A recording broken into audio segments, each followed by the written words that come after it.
Hello students. Today we are going to start a new chapter, direct and inverse variation.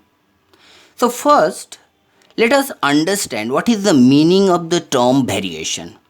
Two quantities are said to be in variation if change in one quantity causes corresponding change in other quantity. Now that means if you change one quantity, if there is corresponding change in other quantity, then we say these two quantity are related or vary. Variations are of two kind. One is called direct variation and another is called inverse variation. Direct variation means increase or decrease in one quantity causes an increase or decrease in another quantity. For example, if you increase the number of article, then you need to pay more. If you reduce the number of article, you need to pay less. That means if you increase one quantity, another quantity will increase. If you decrease one quantity, other quantity will decrease. Inverse variation means increase or decrease in one quantity causes decrease or increase in another quantity. That means if you increase one quantity, other quantity will decrease, and if you decrease one quantity, another quantity will increase. For example, if you apply more labor, then your work will be get it done in less day, or if you increase the number of days, then you need to apply or you need to employ less worker. So one increases, other decreases, other decreases, this will increase. So if you formulate this, so we can say that if x1, x2, x3 are different values of x and y1, y2, y3 are corresponding value of y, if these two terms values are in direct proportion, then the ratio of x1 by y1 is the same as ratio of x2 by y2, same as x3 by y3, and that will be a constant. In case of inverse variation, product of x1 y1 equals to product of x2 y2, product of x3 y3, and so on, and that will be constant. Now let us discuss some problem based on direct variation. If x and y vary directly, find the value of x, y and z. So a table is given. Value of x are 3, x, y, z, and value of y are given as 36, 60, 96 and z. Now as we learned, if x and y vary directly, then 3 by 36 equals to x by 60 equals to y by 96 equal to z 10 by z.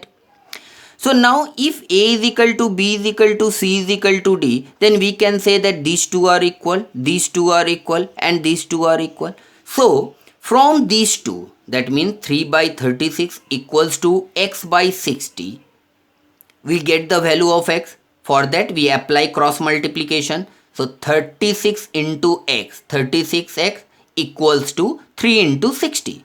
So value of x will be 3 into 60 by 36.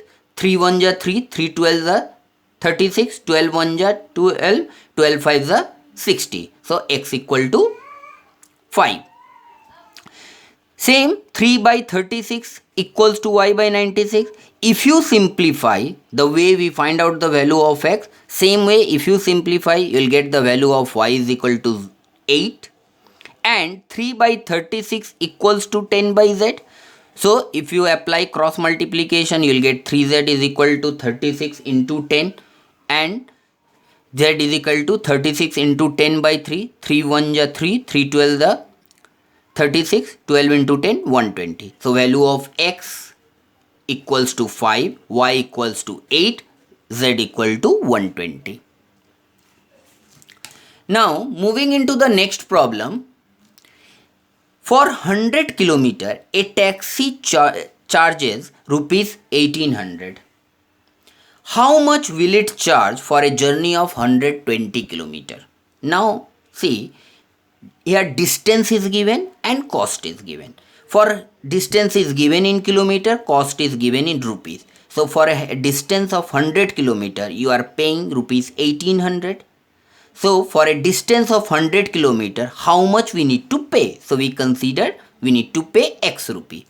Now distance is increasing, so I represent is an upward arrow. So we need to pay more.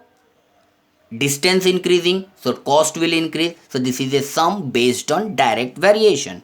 So in direct variation, as I mentioned earlier, x1 by x2, x1 by y1 equals to x2 by y2. So we can say 100 by 120 equals to 1800 by x. So if you apply cross multiplication, so we'll get x into 100 equals to 120 into 1800. So x equal to 120 into 1800 by 100. So 2020 will get cancelled. 120 into 18 equals to 2160. So for a journey of 120 kilometer, we need to pay rupees 2160. That is 2160 rupees. Let us solve another problem. 7 kg of rice costs rupees 1120, that is 1120 rupees. How much rice can be bought for rupees 3680 rupees? So here quantity is given in kg, cost is given in rupees. So for 7 kg you need to pay 1120.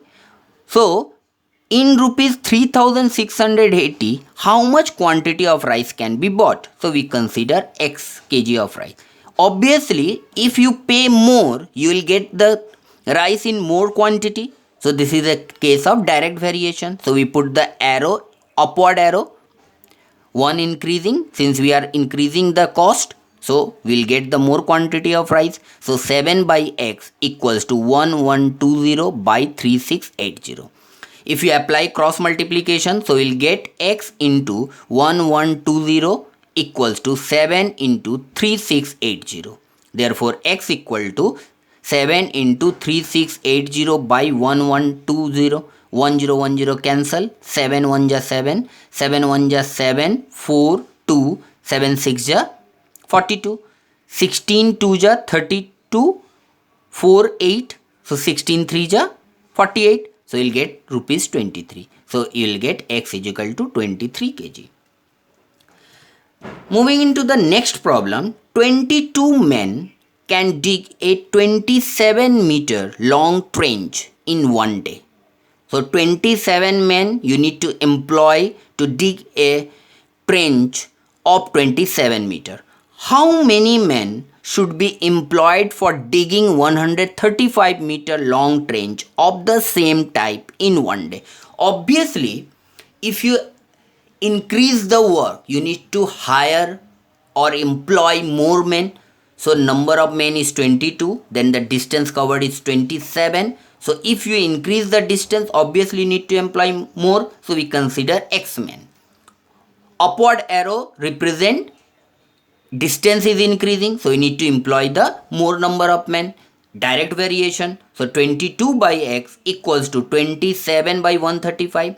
Apply cross multiplication. 27 into x equals to 22 into 135. Therefore x equal to 22 into 135 divided by 27. So 27 1 ja 27, 27 5 ja 135. Therefore x equal to 110 men. So this is the problem we discussed based on direct variation. In the next class, we will discuss the problem based on inverse variation. Thank you, students.